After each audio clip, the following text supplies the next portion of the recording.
시청자 여러분 안녕하십니까? 지방자치의 생생한 소식을 전하는 KLN 뉴스입니다. 첫 소식입니다. 강원도가 광역단체로는 전국 최초로 내년부터 무상급식을 고등학교까지 확대 시행합니다. 최문순 강원도지사 등 강원 지역 4개 기관 대표들은 오늘 강원도청에서 고등학교 학교급식 확대 추진 계획안을 발표했습니다.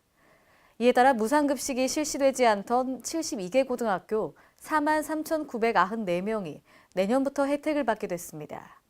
무상급식 확대로 소요되는 예산은 167억 원으로 강원도와 시군이 67억 원씩, 교육청이 33억 원을 분담하기로 했습니다. 무상급식이 고등학교까지 전면 확대됨으로써 도내 초중고교 586개 학교 15만 7천여 명이 무상급식을 받게 됩니다. 서귀포시가 시청사 별관 개청식을 통해 시민과 소통, 공감하는 열린 청사로 새롭게 출발했습니다. 서귀포시는 오늘 시청사 앞마당에서 2006년 7월 행정시 출범 후 11년간 서홍동 1청사와 대륜동 2청사로 분리, 운영된 청사를 통합하는 서귀포시청 별관 개청식을 개최했습니다. 이날 행사는 서홍동 터울림 풍물패의 길트기 행사를 시작으로 별관 개청 경과보고, 유공자 표창 등의 순으로 진행됐습니다.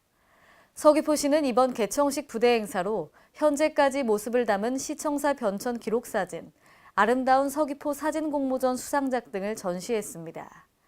한편 서귀포시는 지난 6월 사업비 151억 4,500만 원을 들여 1청사 별관 증축 공사를 추진해 지난달 4일부터 부서를 재배치했습니다.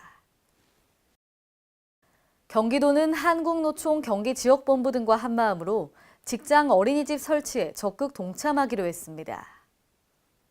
도는 남경필 지사 등이 참석하는 가운데 오늘 도청에서 직장 어린이집 설치 활성화를 위한 업무 협약을 체결했습니다. 이번 협약은 직장 어린이집 설치 활성화를 통한 일자리 미스매치 해소와 안심하고 맡길 수 있는 보육 환경 조성을 위해 마련됐습니다.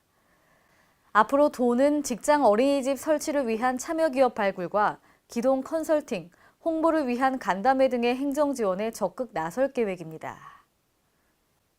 권선택 대전시장은 오늘 서구 대강당에서 동주민센터 여성 신규 공무원들을 대상으로 시장과 함께하는 음악이 있는 행복한 서구 아침 행사를 가졌습니다. 이날 권 시장은 시정 철학과 주요 정책을 설명한 후 참석자들과 질의응답 시간을 가졌습니다. 권 시장은 이 자리에서 일선 자치구는 새 정부의 국정 핵심 과제인 지방분권과 균형 발전을 실현하기 위한 기본 토대라며 자치구와의 협업 체계가 이루어질 수 있도록 노력하겠다고 밝혔습니다. 한편 11일에는 장종태 서구청장이 답방 형태로 대전시를 방문해 시 공무원들과의 대화 시간을 가질 예정입니다. 세종특별자치시는 오늘 세종문화예술회관에서 이춘희 시장 등이 참석한 가운데 제21회 노인의 날 기념 행사를 가졌습니다. 이날 행사는 땀과 희생으로 오늘의 대한민국을 일군 어르신들의 노고에 감사의 뜻을 전하기 위해 마련됐습니다.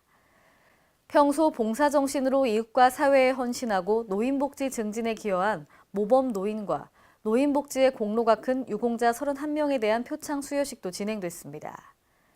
이 자리에서 이춘희 시장은 행복한 100세 시대를 위해 어르신들이 편안하게 생활하실 수 있도록 건강, 사회 참여 등 다양한 영역의 노인복지 시책을 추진하겠다고 밝혔습니다. 경기도가 버스 안전사고를 막기 위해 지방자치단체로는 처음으로 광역버스 2,402대에 첨단 운전자 지원 시스템을 장착합니다. 경기도는 지난달 27일 수원 영통차고지에서 ADAS 현장 장착 행사를 열었습니다. 도는 11월까지 광역버스 2,402대에 ADAS를 설치하고 준공검사를 완료할 계획입니다. 대당 60만 원씩 14억 5천만 원으로 추산되는 사업비는 도가 80%를 부담하고 나머지 20%는 운송업체가 부담합니다. 한편 도는 봉평터널 전세버스 추돌 사고 등 최근 졸음운전으로 대형버스 사고가 잇따라 발생하자 지난 7월 광역버스 안전운행 종합대책을 마련해 ADAS를 도입하게 됐습니다. 이상으로 KLN 뉴스를 마칩니다. 시청해주신 여러분 고맙습니다.